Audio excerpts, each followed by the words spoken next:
drink I'd ever had in my life. Right. And I'm like, Okay. That's when I looked around. I'm like, oh, Okay. okay. Yeah. So I'm like, and then what's next? Whatever. Yeah. And what's next? What's that? I said, whatever. Just drink my drink. Yeah, because I'm like, that's because that's when it dawned on me. Oh, those are the girls in the magazine, right? No. This is the Transparency Podcast Show from Long Beach, California, where we bring you life transformation stories, business, investment, personal development, entertainment, and more. Welcome back to Transparency Podcast Show. I'm your host, Shelbe Chang. Our guest today is very special because I just recently know him, and we talk about a lot of business, a lot of potentials, and what we want to do for our lives. So I decided to invite him to come to the show because he has a lot of questions about how to start a business, and I just like have passion, and he kind of has a passion too. So I just thought I invite him to this show so I can answer questions, and maybe some of our audience and listener are having the same question as he does as well. So welcome to the show, Thomas. Thank you for having me. Yeah, you're very brave. I don't have to tell you that. You want to know why? No. I mean, yes. I thought you meant, do I know why? No, because I actually reached out to a few guys in our community to see if they want to come on the show, like, to share some of their experience in the community. And as you know, many guys are shy. When I say shy, meaning they're not comfortable to be outspoken to the public, So I give you that credit. You're very brave, and you when I ask you, just say, okay, let's do it. So. I mean, I put it like this, you're not asking me anything really personal, so I don't have a difficulty sitting with you and having a conversation about what business or personal experience. Yes, of course we're gonna talk about a little personal. We want the people, audience, to know a little bit about you. Mm-hmm. So who you are, what's your background. We can start from there, and then we can jump into, like I mentioned, the business part. Yeah. Let's see. My name's Thomas. I was born here in Pasadena, California. Grew up going to Pasadena High School. Did college at Cal State LA. Didn't like it. Joined the Navy. Okay. Yeah, I was. How long ago was that? Ooh, do we really have to go that far? That was 30 years ago. 30 years ago, roughly. Okay. All right. It was roughly 30 years ago. I'm doing the Navy, traveling the world. I'm young. Yeah. I don't have any responsibilities. Yeah. I got money in my pocket. Yes. That's just having fun. Okay, so Navy, so what, like, do they send you outside of the country? Well, the Navy does patrols through sea lanes in different countries and different areas. So it depends on what fleet you're attached to as to where you're going to go. I could name us a couple, but I wouldn't get it right. It's been a minute. It's one of the things you learn while you're in and you're doing what fleet you're attached to and where it serves and who does what. And so my first job, I was working on an amphibious assault ship, and we took Marines to hot spots all over. So busy. I used to see other ships, and I knew other sailors, and they're like, man, we haven't been anywhere in a year. We've been getting the ship worked on. I'm like, really? We just fixed everything in 4 months and left again. What are you talking about? Okay. So besides the duties and everything, how many countries have you visited during those times? Like all my time in the Navy? Yes. I can name a bunch of them, but I've definitely visited more than 10 countries. Oh, wow. Tell us about the country that you visit. Like, is there any particular one that you like during that time? Any country that pops up? Yeah. During that time, the two favorite countries I found the most was Spain, and Norway. Oh, I have a friend from Norway. Why those two? I'm curious. Norway was completely different Uh-huh. as far as experience traveling throughout Europe. Mm-hmm. It's not as cramped as a lot of the rest of Europe seems to be because of the way the societies were Right. built and grew up and the Correct. cities developed from that. Yeah. But it's really clean. Mm-hmm. Great time with all the Norwegian people I ran into and met. They Yeah. were all willing to share food and drink and Yes. beautiful girls everywhere. Yeah. I would Okay. tell them you have your work cut out for you. You go up there. Don't stay away from Norway. So when you mention a lot of pretty girls out there and Mhm. all that, how did you like as a trans ally? How did you kind of start getting involved into trans people or trans community? Is it all the way from 30 years ago? Roughly, yeah. I Yeah. saw a magazine. I try not to laugh, It's but I okay. saw a magazine and guy he like, oh yeah, here. I flipped through it, and then there's a centerfold, and it took me like a minute to figure out what I was looking at. And I was like, Mhm. oh, okay. So did you what did you feel at that time? I'm curious. I was like, I don't really understand that part right there, but she's hot. And that was my first experience. I didn't even know that trans was a term or was a Yeah. thing. I never heard about it before. Correct. And I didn't even know it at that time. Uh-huh. At that time, I didn't even know it at that time. It was like a year or two later before I heard trans. Yeah. Okay. And I'd seen a couple more magazines. I was like, sexy, not bad. Keep it moving. Yeah. So how did you move from a magazine person and until you met a real trans person in person? Oh, I wingman for a buddy. Yeah. Okay. Yeah, this is weird. No. We're talking back in the day. I'm a Yes. young man. I Yeah, wingman for a buddy. He goes, oh, you got a wingman. I'm like, her friend better not be, Is this in the Navy too?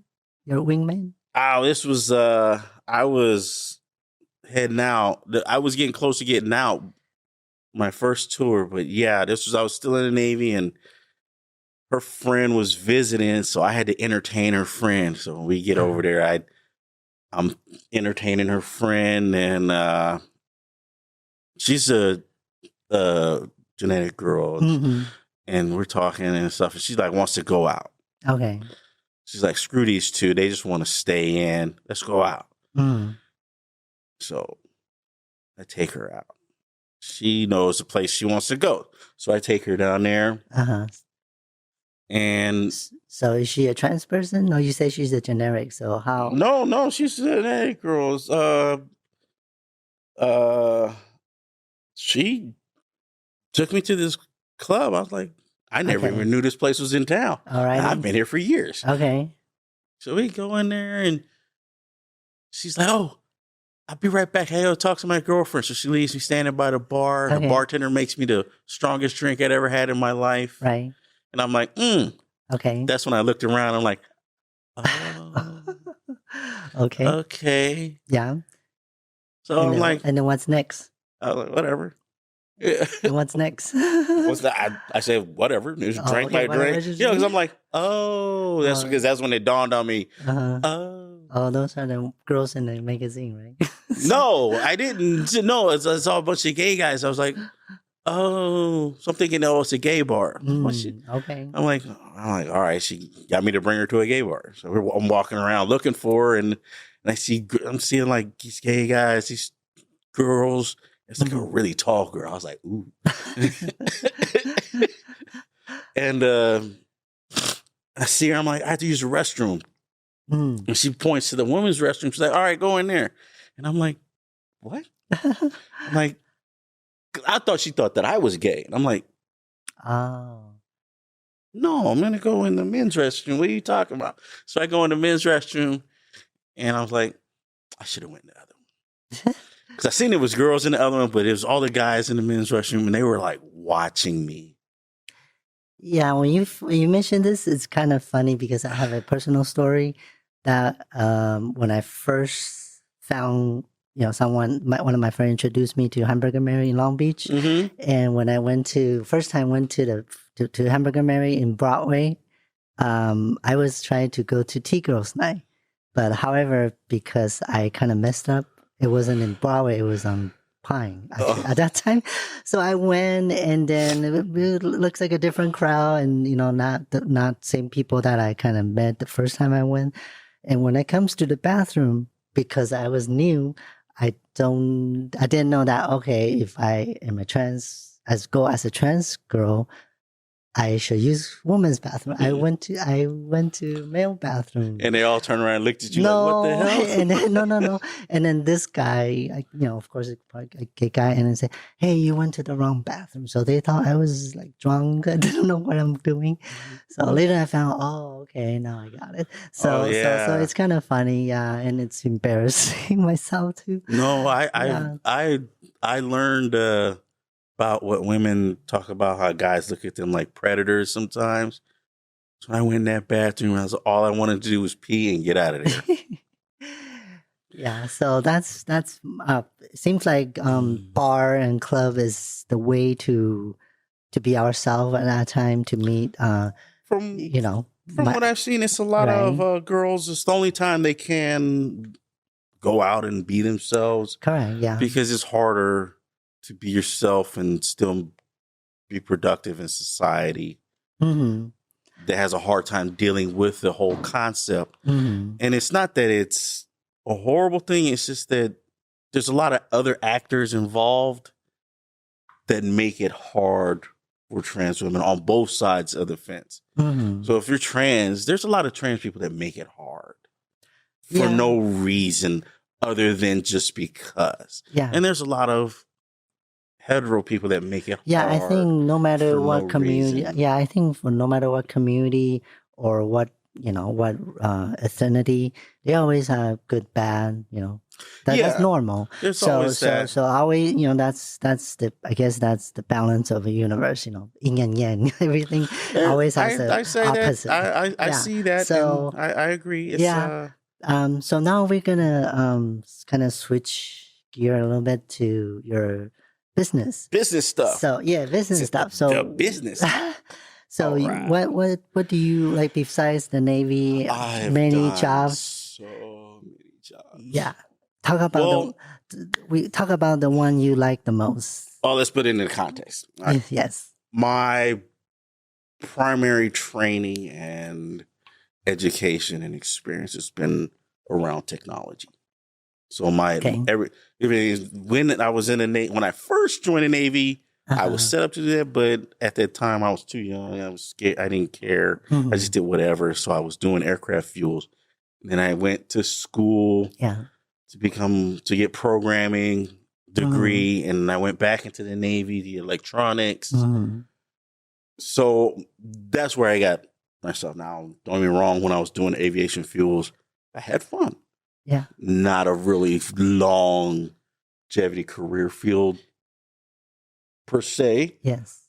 Because there's a lot of jobs that, they're really narrow and they top out real fast. So I went into computers and electronics, and I've enjoyed it. But, it's one of those things that if I could hindsight look back, I would give myself a roadmap that went a bunch of different other places. So I try to do that with my kids. Okay. To give them what they want to do. Make sure we're going into what they want to do, but give them a broad enough thing so they can always do a bunch of different things. Yeah. So see, because when you brought this up, it kind of remind myself as kind of similar, because as an Asian culture, a lot of our parents back in the days, they want you to be succeed in their eyes. They want you to be doctor, lawyer, dentist. So like my high school friend, all my guy friend at that time, they already know where they want to do, where they want to go, and who they want to be. But on the other hand, me and a few other friends, we're just more like a middle class or below. we don't know what we want to do, and luckily my parents at that time, they were busy with their businesses, restaurant business, so we kind of on our own. So I actually just, as many people know, I went to learn films. Went to film. I didn't go to film school. I just learned. I took community college. I learned film, TV, and I didn't take a radio class. But the thing is, it's back in the 90s. It probably to many people, okay, film, TV, you don't have any future, right?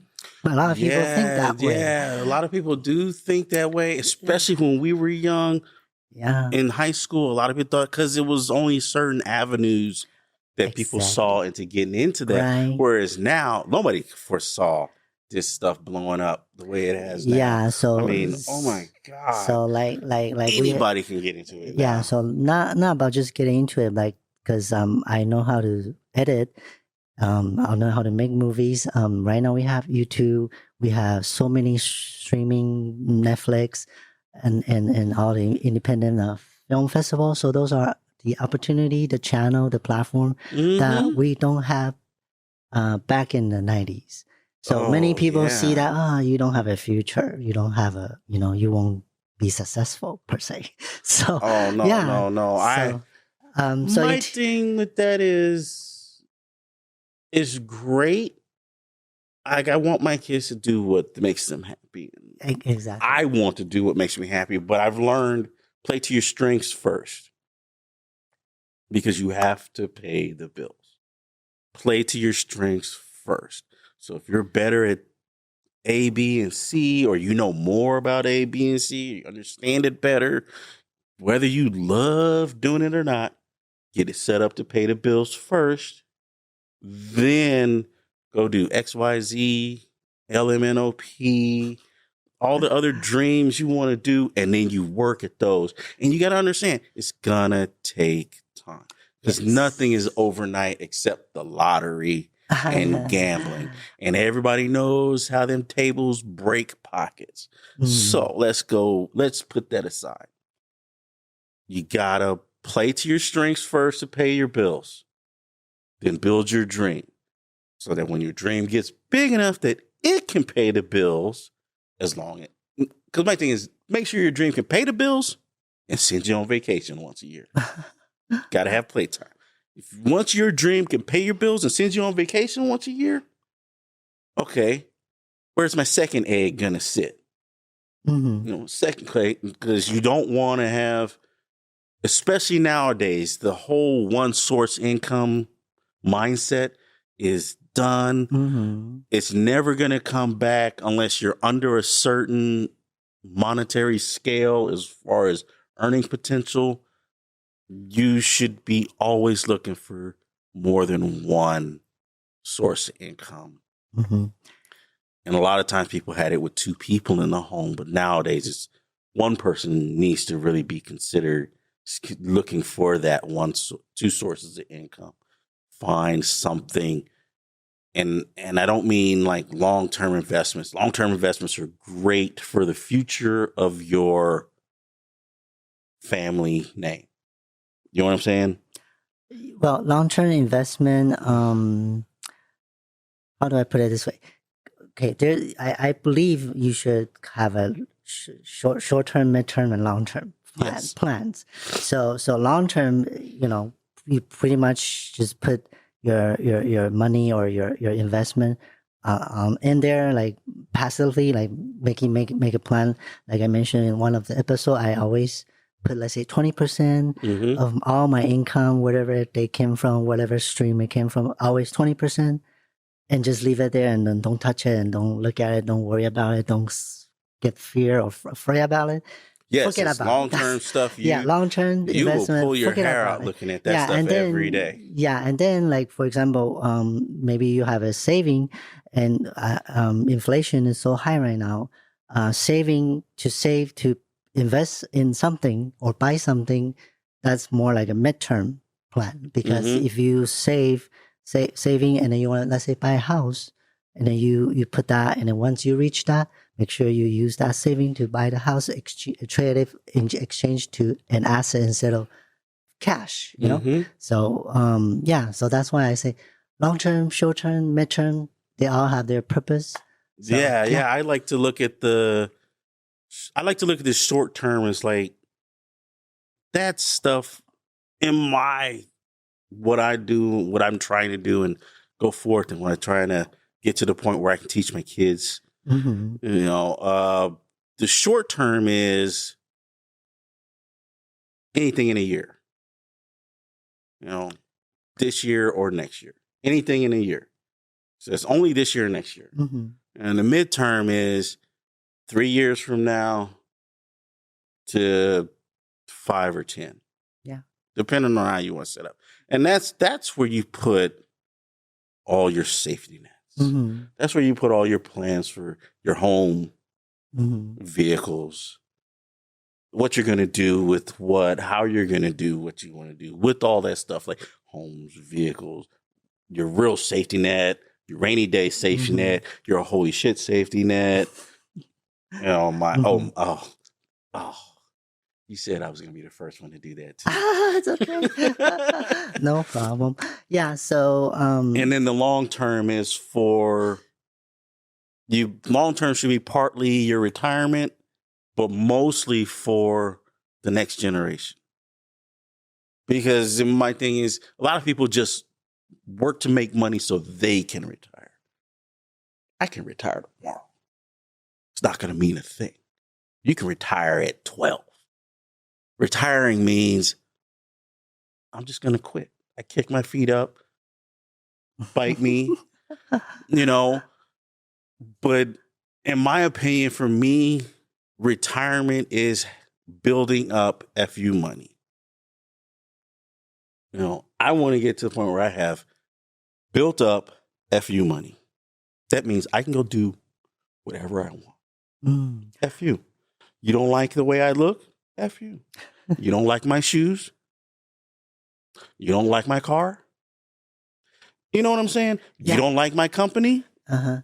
Yeah, I can build another one. Yeah, I totally agree. It's more like I always like said freedom, financial freedom, free. but more than just financial freedom, it's for me, it's more than just financial freedom. It's FU money that I can then turn around and be like, you know what? I don't need a big house. I don't need 5 cars. I'm old. I'm chilling. So let me hire somebody to drive me around. So, cause I'll just get speeding tickets, decent ride, decent sized house. Mhm. And then I'm going to exercise my boys, my kids. And I'm like, all right, show you how to make this money do something. Yeah. And then I'm going to have you show your kid how to make this money do something. Yeah. Yeah. And that's where I want to go. That's very, I agree with you very much because a lot of people, especially we educate from school that we go get a job and we make a payment, we pay the bills, and then we, buy luxury stuff, like spend the money, be a consumer instead of investor.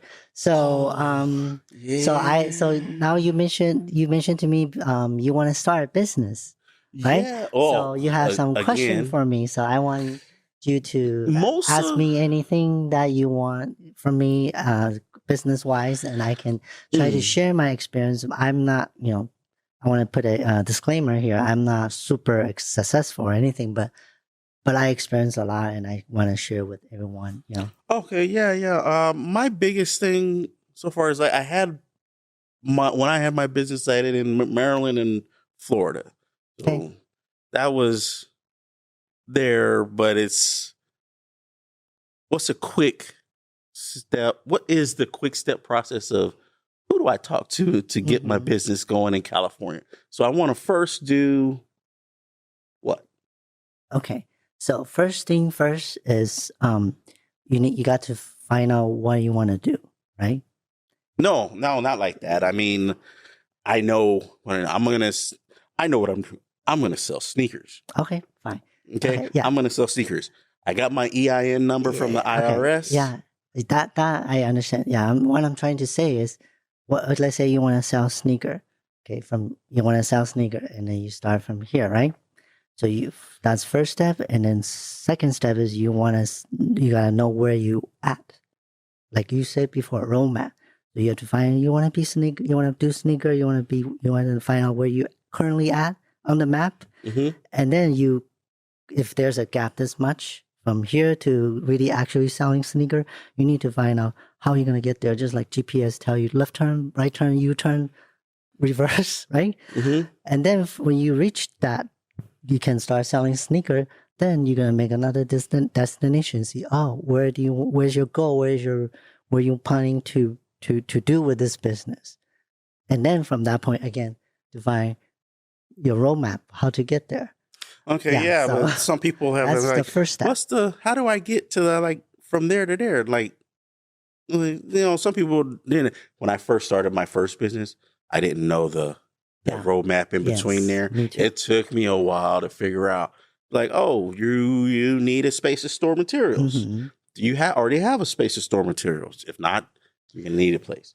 How much is that going to cost? What kind of space? How big of a space? Yeah. What kind of materials? Are you making your own sneakers from scratch? Or are you using somebody else's product? Like there used to be a company called, can we say something like that? Yeah. Okay. It was called, I'm trying to remember the name of the company. I can't remember the name of it right now.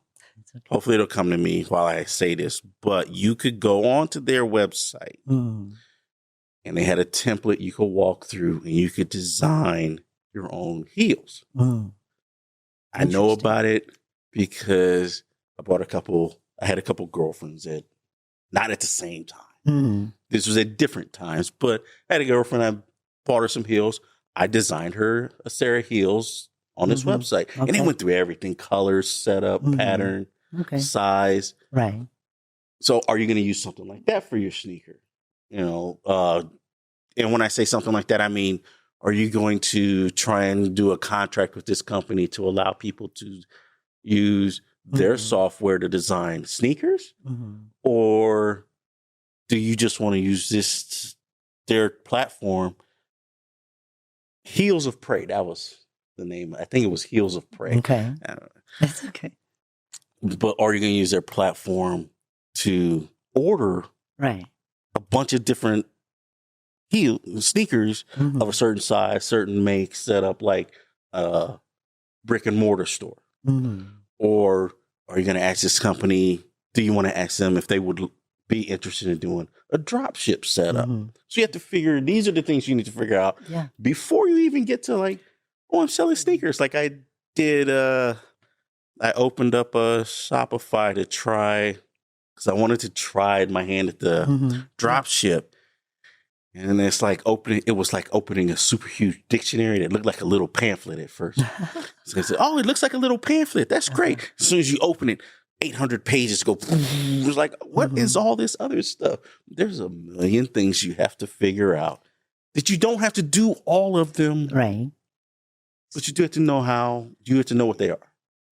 Yes and no, because as right now in our world today, we have a advantage because YouTube has a lot of people teaching you how to do stuff. YouTube and these are free, and it's like decentral education that you don't have to pay student loans, $40K to go to school and learn something like that. And 4 years later, this thing is not hot anymore. I always say that. So that's why we are in this world, like even books. You got Grant Cardone's 10X. See, that's another thing. Or podcasts. So we have a lot of resource around us. You just need to pick and choose, like you say, and make a decision. It's easier to get your hands on these resources now. Yes. And when I first set up my business, I had people telling me stuff that I'm like, I never even heard of. I didn't even know what it was. I didn't know how to find it. I didn't know who to talk to. And it was just like, this is so disheartening. What's going on? And nobody's trying to tell you stuff, but they want to tell you stuff. And then you have those people that they'll tell you something and you just look at them like, you just told me something like an infomercial. You So said a bunch of stuff, but you didn't say anything. Yeah. So also besides the platform and channels, there are also mentors or coach out there. Of course, you gotta choose the one that fits your personality the most. If you can get a mentor, I think that's really great. Yeah, to work with. So that's why I call that. Those are the shortcut. Instead of you reading 1,000-page, 800-page like a textbook. So yeah. So and you really have to be that kind of person that can sit there and read something like a textbook and bring out that knowledge and take advantage of it, because you're reading something to learn it, but at the same time you're to put it to use. Right. It can be a little difficult and discerning, and failure is one of those things that you always hear people saying, "Don't be afraid to fail. Don't be afraid to fail. You're gonna fall. I mean, you're gonna fail. You're gonna fall flat on your face. You're gonna get depressed. You're gonna get disheartened. You're gonna feel like this is never gonna work." Yeah, but those people are right. Yeah. So when you mentioned about reading, learning, whatever manual or textbook, I recently just discovered another friend. He always say, "I go to school. I learned this. I take this class." And I said, and then I finally realized there's a difference between knowing and doing, and then understanding. Oh yeah, because knowing, understanding, and doing. Knowing is about reading, maybe writing, but probably not doing, because you gotta do to learn. And like you said, you can fail. Just expect you will fail. And failing is learning, because I failed so many times. Because I talk about e-commerce or drop shipping. I did eBay when eBay is still brand new, and PayPal was still brand new in the late 90s, early 2000s. So I did it pretty good, okay, actually. And the reason why I stopped or consider failing is because there's too many scams and fraud at that time. Because I saw like variety of things, from DVDs, clothing, to electronic like cell phone. So people saw the opportunity to do something bad. So PayPal at that time does not have a very solid cybersecurity system. So that's why. Yeah, nobody did at that time. I know exactly what you're talking that's about. Why I remember all of those. Nobody knew. Nobody expected the internet to take off the way it did. It's like nobody saw any of the things coming that came and smacked us in the face. Remember the Y2K? Yeah, Y2K, of course. This is something that had people crying, like, I'm going to be poor. To me, it's just like scarcity, because our media tend to be wanting to scare people. I don't know why. You can't sell papers or get people to tune into the nightly news if it's all puppies and snowflakes. Because I was like that before too. As I always share on the podcast, I was like that 2 years ago. Always scared, always self-doubt, always not sure if I can do this. That's why I have podcast idea for years. I never have a courage to do it. And once I started, like I said, reading books, YouTube, to change my mindset, to change my personal development, it really can change the action. Because once you kind of change here, it will drive you to do something. Because just to give you a recent example, before last season we have a co-host, and then this season we don't have co-hosts. So I have the first episode I was supposed to do a solo show, right? So I was very afraid, fear, because my language barrier, English. But I still went ahead, did it, and Tina was helping me, of course. But then after I did that, guess what? Our subscriber on YouTube was always hovering 50, 60 for the longest time. Okay, it's strange. I don't know why. And then once I did that, and I put a story, like a short clip, say I did it, blah blah blah, and then we jumped to 60, 70, and now it's like 120 something subscriber. It's weird. I don't know how to describe it. So once you hum over that hump, it will bring, it will kind of get to you to the next level automatically.